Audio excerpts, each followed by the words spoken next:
Yeah, so Bonvechio. It sounds like there should be two C's. All right, guys, welcome back to Grid Gym Live. We have Tony Bonvechio with us. Did I get that right? Did I nail that? You got it, man. Totally terrible with pronunciation, apparently. But Tony is about to start a strength gym, putting out a book. It's called Strength House. If you guys want to follow him online, he's been working at Cressy Performance for a while. You guys know Tony Gentlecore that was on the show the other day. Tony and Tony worked together, two bald-headed big guys working together. It's pretty cool. I bet did that ever get confusing where people were like, oh, the big bald guy, go talk to him. Did that ever get confusing? It did. But luckily, Tony G is about 8 inches taller than I am. So, like, once people put us next to each other, they said, oh, okay, now we know the difference. Yeah. Well, I mean, big or like big, like who knows? But anyway, Tony's going to be with us. What's that? It was just always Tony G and Tony B, which, again, the rhyming made it even more confusing. But, we made it work. Yeah, that's actually at our gym. Eric and I work together. He does the mornings and I do the afternoon. And we're both like, he's probably about an inch taller than me. So, and he's like a big dude, but we're just two big bearded dudes. So I'm feeling like the big guy with the beard. It's like, that doesn't make any sense. Yeah. The same guy. But, well, tell me a little bit about Strength House and what you got going on there. This is pretty exciting stuff because you guys have been pushing the social media thing on this for a while, but I didn't know you were actually going to start actual brick and mortar physical gym. Like, tell me about it. We're well on our way. So it's Greg Robbins and myself. We were coworkers at Cressy Sports Performance for a couple of years, and we started working together with doing online training under the Strength House umbrella, and we were doing our series of powerlifting seminars, optimizing the big three. And it just got to the point where, we had kind of built enough of a brand and got enough of a following that we wanted to, open our own gym. So we're opening our gym here in Worcester, Massachusetts, looking to do mostly powerlifting, strength training, sports performance. And we've been in our space for since September 2nd. And we're painting and, laying down flooring and setting up equipment and working hard to get this up and running as soon as we can. Nice. Yeah, I remember when Grid Gym started, we had not painted the walls yet. Like, we were just like, you know what, just screw it. Like, if somebody puts a barbell, like, not like I want people to slam a barbell on the wall, but I wanted it to look like they could and it not be a big deal. So we were just like, whatever. So we just left the plywood up on the wall, called it good. Sometimes bare bones. So what's that? But sometimes bare bones is good, man. That's what you want. Yeah. Well, I mean, like, you walk into a lot of these commercial places and it's like there's TVs up, there's bicycles over in the corner. People are reading a magazine while they're on a cardio. There's mirrors all over the place. It's like such a distraction. Like take down all the nice fancy stuff. Get rid of the TVs. That was my thought. Just let's get real. Let's actually get in here and get some results. Yep, absolutely. Yeah. Well, tell me a little bit. How'd you get started in lifting? So I started lifting like a little bit in high school, but mostly got serious about it in college. So I played college baseball at a small Division II school in Vermont, and really kind of fell in love with lifting, like trying to get better at college baseball, but really just ended up doing like bodybuilding style routines for a couple of years. And then kind of like going into my senior year of college, I started to read some stuff like by Louis Simmons and Joe DeFranco and guys who were both like, obviously Louis was, full-blown powerlifting, but Joe DeFranco was taking very much like a very powerlifting approach and applying it to his athletes. And that's what kind of like, made a light bulb go off in my head. And I said, like, this seems like a pretty cool style of training. So started to train a little bit more with a powerlifting focus and just knew that powerlifting was going to be my thing. I was a way better lifter than I ever was a baseball player. So like, as much as I loved baseball, almost couldn't wait for my baseball career to end so I could start powerlifting. So I've been in powerlifting since 2010. And that's really kind of where most of our clients are. They're powerlifters, or they're people who don't necessarily compete in powerlifting, but train with a powerlifting focus. Right. Yeah. Well, it's kind of hard to deny. I mean, like just getting stronger, like the number of genius ideas that you can take from the powerlifting community to the health kind of and fitness area. I mean, you can't deny that strength is important. You know, like like strength, power, speed are all important, but like you got to have that strength component with the correct movement patterns. Otherwise, you're not able to do all the things that you want to do in your life. So it works on both sides of the coin.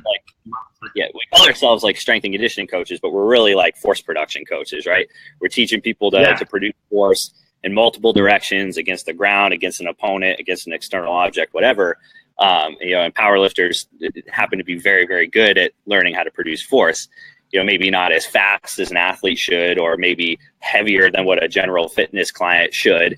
But the core tenets of, just like, get strong and big, use progressive overload, use enough movement variability to stay healthy, but focus on, a couple of lifts so that you can make lots of progression over time. I guess that's probably the biggest thing that powerlifting has taught me, that I've been able to use with, all kinds of different people, is that if you do just focus on the same lift over and over and over, number one, it gets kind of boring. And number two, like you can get overuse injuries. So keeping that core tenet of like, I'm going to have some sort of squat, I'm going to have some sort of press, I'm going to have some sort of hinge or pull or whatever you want to call it. But adding in that movement variability around that core, couple of lifts to keep things fresh, to keep getting stronger, and to avoid injury. Yeah, totally. And I mean, you can have variance. I think a lot of people think that when it comes to powerlifting, they have to just do bench, squat, dead, and they have to always deadlift with a straight bar, just a regular barbell, that they can't go with the trap bar. And they don't give, they think you got to go conventional all the time. They think it's almost cheating to go out to sumo. It's kind of a silly thing. Or that that partial squats are bad, but like if you program them in for a reason, it all makes good sense. And you have variety in your component just within that. Then you can really branch out into like sets and rep schemes too. So there's a lot of different ways that you can do it to really start building yourself up. How much do you, so I asked you this before we got on here, but your thoughts on like muscle confusion, where you're throwing different exercises at yourself every single workout all the time, and just trying to, so that your body doesn't ever adapt to the stimulus. That's a good way to never get good at anything. I'm training mostly power lifters, where the squat, bench, and deadlift are their sport, so there's a huge skill component. It'd be like telling a baseball player, okay, like today you're going to throw with a baseball, but tomorrow you're going to throw a football, and the day after that you're going to throw a dodgeball, and like that doesn't make any sense. So there's certainly a time and a place to add in variation, mostly from, like I said before, like a health standpoint. So I'm all for rotating accessory exercises frequently, rotating warm-up exercises frequently, but strength is very much a skill, right? There's a huge neurological component to learning these exercises and getting proficient at them. So you got to do them often. You got to do them over and over and over. And I always have to remind myself that like people get bored with powerlifting. I never get bored with powerlifting. I could squat, bench, and deadlift every week, 52 weeks a year, and that'll make you good at something, right? But you can't go with the muscle confusion theory if you ever want to get strong at any of the big three lifts. Yeah, well, I even think from a health component, like if you try to, like, you never end up getting strong, you just kind of end up confusing the body. You never actually build a skill. Just like you said, like it'd be like you're going to learn algebra one day, and then you're going to learn calculus the next day, and then you're going to learn small arithmetic, and then you're going to learn you're going to try to read The Tale of Two Cities, and then you're going to read a Dr. Seuss book. It's like if you try to do all those, you're just going to dabble in different things, and you're never actually going to build any skill at all. Like, right. I think you got to really dial it in, and if you want to master something, you got to spend a ton of time doing it and just make it so it is second nature. And fitness is a weird thing because patience is hugely important, but not a lot of people have it. So the idea of like, okay, I'm going to do the same exercise twice a week, maybe 3 times a week, every week for years and years and years. And like, that to me sounds awesome. It doesn't sound awesome to some people. I understand that. But, you know, if you really do want to get strong, it takes a lot of time and takes a lot of practice. Yeah. Yeah. I don't know if you've seen it, but the Eddie Hall documentary that Matt Bell did. Actually, it's fantastic, by the way. Everybody. What's that? Yeah, everybody. I haven't seen it yet. Everybody raves about it. I feel like a bad strength enthusiast for having not seen it yet. No, dude, you're working. You just started a gym. You actually you're a practitioner of what you're talking about here. So like, of course you haven't seen it. No, I watched it this Sunday for the first time, and I thought it was great. But if you think about that guy, like that guy smashes the world record. What did he do? It was 462, and then he did 500 a few months. Oh, what was that? Like that might have been about a year ago now. But like in the last 10 years, how many weeks do you think he went without deadlifting? Like 0. Uh-oh. No, and he wrong that if he deadlifts, if he does like his Tony, we're kind of cutting out a little bit. Sorry. Can you hear me okay? Just like not right now. I heard that though. Shoot. Guys, can you hear us on you guys' end? If you can, please comment in the bottom. Be Live TV not working out so hot for us lately. I'm gonna downsize my screen and get rid of some stuff. It's worth out. I can hear you okay. Okay, great. What were you saying there? I was saying that Eddie Hall's actually probably on like the other end of the spectrum where he's so strong that crap. If he does like I'll deadlift week in and week out, he may run himself into the ground. So there's kind of this scale of I'm kind of going in now, man. Sorry. The idea is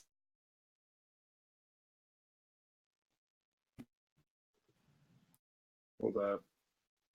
Sorry.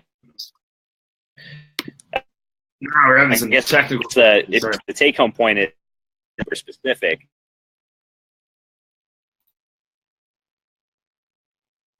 So strong that maybe he doesn't. Yeah, you mean about I missed all of that. You probably said something so genius, and it was like the greatest idea that I've ever heard in my life, and I completely missed it. But like, are you meaning like Eddie Hall does? He's like to the other end of the spectrum where he's gotten so specific that he's almost asking for trouble. Whoa! I just moved back. I moved back in the gym. Maybe the Wi-Fi is a little better out here, okay. or rather. But yeah, I mean, like there's kind of that sliding scale of specificity where sometimes when you're so strong and so proficient in a movement, you actually got to train it a little bit less so you don't overload so much. But most people don't have to worry about that whatsoever. No. Yeah, no, they just need to get some weight in their hands, right? You know? Yep. Okay, so along the lines of, so we did muscle fusion, sets to failure. Thoughts on that? Where sets to failure in terms of like every time you come to work out, you're just basically going to work up to a max weight for a certain amount of reps, and then you're going to stop. I mean, your ceiling for progression is super low in that situation. I'm a huge believer in sub-maximal training. Greg and myself are disciples of that for the most part, and doing a lot of work in kind of this. If you're working off of percentages, kind of your money is made in the 70 to 80% range, and a lot of that has to do with the skill component, because if you're going heavy all the time, your technique is going to break down. You're going to build up too much fatigue too quickly. And a lot of those reps, even if you are successfully completing reps in that 90%, 95% range, chances are you're not going to be able to do enough volume with good enough technique to really make progress over time. Because intensity is like the immediate, what's immediately felt as a training effect. You go really, really heavy and you go all out and you go to failure. You feel that right now. But volume is what makes you do better over time. So if you can be prudent enough to not go so damn heavy right now, but you do a lot of volume today, and then you do a little bit more volume next week and a little bit more volume the week after that, you don't need as much intensity to make progress. It's just you just need patience. There comes that word again. So we're big proponents of like pretty high volume, submaximal training, and the intensity will take care of itself once you come back around to testing a max. Yeah, no, that's how we do it too. Like, I think submaximal lifting is just the way to go. I mean, from an injury reduction standpoint, from a skill standpoint, from a long term, like making progressions over the long term, it's way better. Like, you come in, you max out every single day. I think you just torch out your body to the point that it doesn't really even know what to do because it's too busy screaming at you to stop, basically. Yeah. Yep. So yeah, I'm right there with you. With that said, though, like when you do think of like intensity and you think of like training to failure, I am a big fan of training to failure for a hypertrophy standpoint. But that just means picking the right exercises and the right body parts. I think there's a huge difference between like doing a set of 12 bicep curls to failure and doing a set of 3 of deadlifts to failure. Like one is very, very risky. The other is not so risky at all. So you got to kind of pick your battles with that.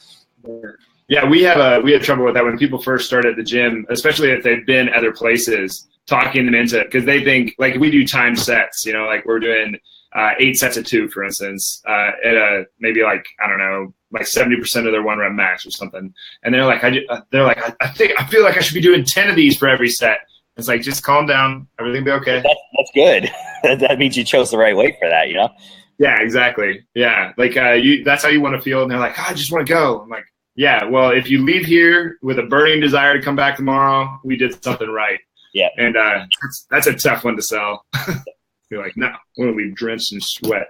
But so what about like training around injuries? You had to do a little bit of that, right? Just not anything super serious, you said, but like I've had to train around some pretty serious stuff, so I'm glad that you haven't. I spend a lot of time explaining to powerlifters that you're never going to be at 100%. You're always going to be operating like a little bit below that. I would say a lot of times I have like some little thing going on, whether it's like, a pec that's a little achy or like a knee or a hip that's a little cranky or something like that. But there's a big benefit to adding in movement variability, like I said before, to a lot of your accessory work, and getting out of the sagittal plane a lot of times with core work, with your warm ups, with something like that. So powerlifting is all sagittal plane. It's all front to back. You never go side to side. You never rotate. And if you're any good at it, anyways, I've seen some people like helicopter their deadlifts and stuff, but. So adding in like lateral lunges or adding in some sort of anti-rotation or even rotational based core work, stuff to just kind of that where loading can't be that heavy. Choosing the right exercises, self-limiting almost, where you can't go that heavy. I think that helps a lot. And for me as well, what helps a ton is having somebody else do my program. So I have Greg, my business partner, writes my programs. Because if I were writing my own, like I'd beat the fuck out of myself. And I'm sorry if I realized I just cursed on your show and I didn't ask for permission first. It's all right, dude. Fuck, shit, ass, bitch. Well, you did just have Delator on, so I'm sure 20G swears way more than I do. But that helps a lot too, because I think a lot of people fall into one of 2 categories if they write their own programs. Number 1, they're going to be super lazy and not do anything. Or number 2, they're going to run themselves into the ground. Very few times do we actually strike that middle ground when we write our own programs. So having somebody write mine helps me kind of moderate things a little bit. And if I report back certain RPEs, or if I report back that like, hey, this bench press day made my pec feel kind of cranky, sure. My coach can make an adjustment instead of me just trying to like push through. Yeah. That's how I am too. Like I'll just run myself right into the ground. Like it's like even things that I hate. Like I mean, like if somebody else writes my program, I'm not gonna like it that they put in chin ups or pull ups because I hate them. Yeah. Like everybody hates them, but at the same time, like I'm glad they did. But if I was writing my own program, I would still put those in, but it'd be like 8 sets. Yeah, and it'd just be like, that's like, come on, get ready. Like I probably don't need 8 sets of 6 chin-ups, in one workout. Yeah. Unless that's like the entirety of the workout, I completely. I got the world's shortest arms. I suck at anything that involves pulling. Really? That's probably like that help you a lot in the deadlift too. I have pretty lousy deadlift leverages. I think God built me to squat and bench, but Really, you give it, then you take it away on the on the deadlift. What are your numbers right now? My best ever squat is 545, bench 405, and deadlift 600. It's been a couple years since I've competed. Yeah, once we get the gym operational, I need to just suck it up and pick a meet and do it. Because Greg recently did a meet and did his first 700-pound deadlift, and we have clients who are competing all the time. And every time I go to a meet and coach somebody, I'm like, yeah, I gotta get back to this, because all my PRs are in the gym now, which is no good. That's like a big red flag for a power lifter. You're not supposed to do that, Yeah. No, I know exactly what you mean. Yeah, you got to drink your own Kool-Aid, right? Yep. Like how, explain a little bit more. The people that are watching this probably don't know, like sagittal plane versus frontal plane versus transverse, or like what you mean by that. Can you go a little bit more into depth on how you build variability into and in terms of like from a healthy standpoint, like obviously we got to get strong, and then you got to add some armor around it, right? How do you do that? Yeah, and I like that term armor a lot, like building armor, like building resiliency. So sagittal plane meaning like front to back. So like any squat, any bench, any deadlift, like everything's happening in that sagittal plane front to back. Frontal would be, side to side. That'd be like doing like a lateral raise would be in the frontal plane, doing like a lateral lunge in the frontal plane. And then transverse, anything that's like rotating, kind of moving through all 3 planes. So obviously your big lifts are going to be sagittal. You're going to squat, you're going to bench, you're going to deadlift. Kind of any sort of Olympic lift is sagittal as well. But as soon as you get on one leg or like do one arm at a time, there start to be aspects of anti-rotation, anti-flexion, anti-lateral flexion, where even if you still kind of are moving in that sagittal plane, you think of like a lunge or a split squat as a sagittal plane exercise, there's still frontal plane demands. So I'm a big proponent of adding in single arm work, single leg work to a program to kind of help somebody stay healthy. I just think too, like I fucking hate single leg work. I hate lunges. I hate split squats. I hate any of that stuff.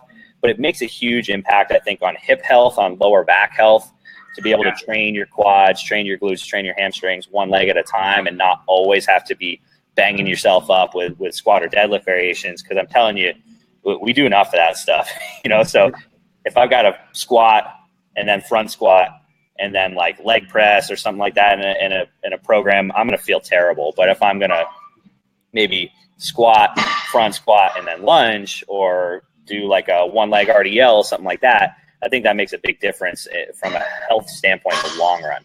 Yeah. I think it plays into a little bit of that self-limiting stuff that you were talking about before too. Like you're not able to carry that amount. Like for a squat, for instance, you might be able to squat if you can squat 500, let's say 500 pounds, and then you go to do like a Bulgarian split squat, or we use the RFESS, so we just call it RFESS, but you use one of those, you're not going to be able to overload near the same amount of weight. You'll be able to do a lot more than half, but still, it's different. It's not beating up on you so much. You're just not carrying as much weight on your back.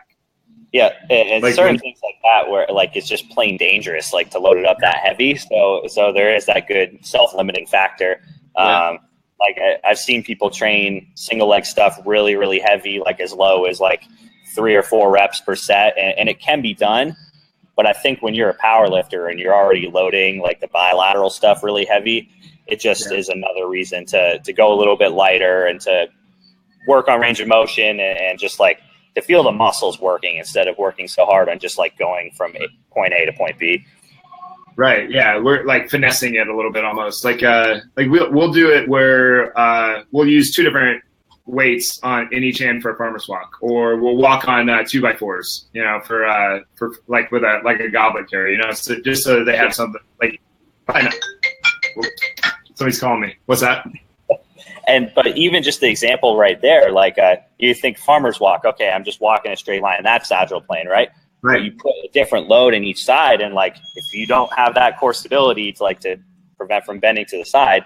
So those are just really kind of like subtle and intelligent ways to make a sagittal plane exercise have non-sagittal plane demands.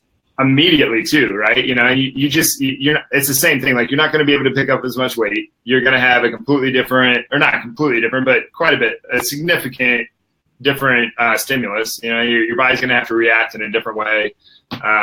And you still get all the benefits. So yeah, and I think an exercise like that is more fun to do than Palloff press is a great exercise, but it's fucking boring. I'd much rather train an anti-rotation component by, like you said, like doing like an offset carry or something like that. So that's some of the art side of the coach versus the science. The science is kind of the same, but the way you present it, that's how you do the art of it. And you're a gym owner, like you're trying to train hard and you're trying to have people train productively, but it also has to be enjoyable. It has to be exciting. Right. So stuff like that's really important. Yeah, that's the thing. Like if you like the muscle confusion thing, like you can kind of see where it got born out of like, oh, people can't get bored, but it's like it went a little bit too far. But the science can go a little bit too far where it's like, no, you got to do the same thing over and over and over and over and over. Well, we can mesh these a little bit. Like we can like for instance, one of the ways that we do it is like more of a, when we get into more of like our conditioning type stuff where we're trying to drive the heart rate up, why not throw variability at them? Who cares? What's the real goal? We're trying to drive the heart rate through the ceiling. Yep, that's a case where inefficiency actually is warranted. Yeah, you have to have it. That's why you do because humans are just not good at that interval training, that alactic glycolytic type exercise. So like we end up burning more calories because we're inefficient at it. It's like it's almost like a paradox. Yep. What? Time and a place, man. Time and a place. Seriously, not everything has it. But Tony, any other things that you want to leave the Grit Gym tribe with, or words of wisdom that you want to put on the internet today before we check out? Yeah. So I've got my first ever ebook coming out next week. Nice. It's called Bench Like a Beast. So it's a 10-week bench press training program, but it's a 10-week program to follow, but it's also kind of like a training philosophy book, if you will. It's pretty much anything and everything I've learned about the bench press over the past 10 years of coaching and training. But there's a huge emphasis too on shoulder care, because when I was coming into this industry, I loved bench pressing, but nobody wanted to do it because everybody said it would hurt your shoulders. And I knew that wasn't true. Yeah. And I've had a lot of really good guidance and mentorship as a coach at Cressy Sports Performance, where we're doing a lot of stuff with shoulder injuries. So I've basically taken everything I've learned about powerlifting and then everything I've learned about shoulder health and kind of meshed it together in a way that I think is a really effective and intelligent way to train the bench press really hard and come out alive on the other end. So, yep, it's Bench Like a Beast. It's coming out on Tuesday, September 19th. You can check out benchlikeabeast.com where there are a lot of details on it. Still about a week to go before it's released, but trying to get people hyped up for it. Something I'm super proud of, and I can't wait to share it with the world. Dude, I'm gonna have to go pick it up. It sounds awesome. Bench press is one of those things that like if you're doing anything just a little bit off, or you're doing too much volume, or doing too much intensity too early, or your program you can torch someone's shoulder out so easy, or even like an elbow. I find elbow injuries almost just as common as shoulder injuries with bench presses. So yeah, it's tough. Like, you just don't have the same amount of muscle mass under the bar as you do with the squat or the deadlift. You can't really use. You can't use as much like active stability. There's a lot of passive stability going on, right? Like kind of wrenching yourself into these really tough positions. And the shoulders, although designed like the hips, are not the hips. Much smaller joint. And yeah, absolutely right. You can beat yourself up. And I'm hoping that what I'm providing to the fitness world is a solution to that. Yeah, no, it sounds fantastic, dude. I'm gonna. I'm gonna have to go pick it up as soon as it goes. So a week from today. Wait, today's not the 3rd. Today's not the 12th. Next Tuesday. The way I remember the day that it's coming out, I wanted to release it on a Monday, but Monday is my wife's birthday, so I was not going to try to compete with that. So, happy birthday to my beautiful wife on Monday, and then bench press program on Tuesday. Do not steal her thunder. Yeah. Nope, No. absolutely Smart. not. All right. Cool. Well, where can they follow you? In social media wise, website wise, what do you got? So all my stuff is Bonvec Strength. So BONVEC Strength. I still can't spell strength. If I spell it out in letters, it's not good. Then for the gym, it's thestrengthhouse.com. Check us out on our website, and you can find all our social media stuff from there. Awesome. Thanks, man. Thanks for being here, taking the time. I know you're busy right now, so I really appreciate it. Absolutely. Thanks for having me on, Adam. Yeah. All right. We'll see you soon. All right. Take care.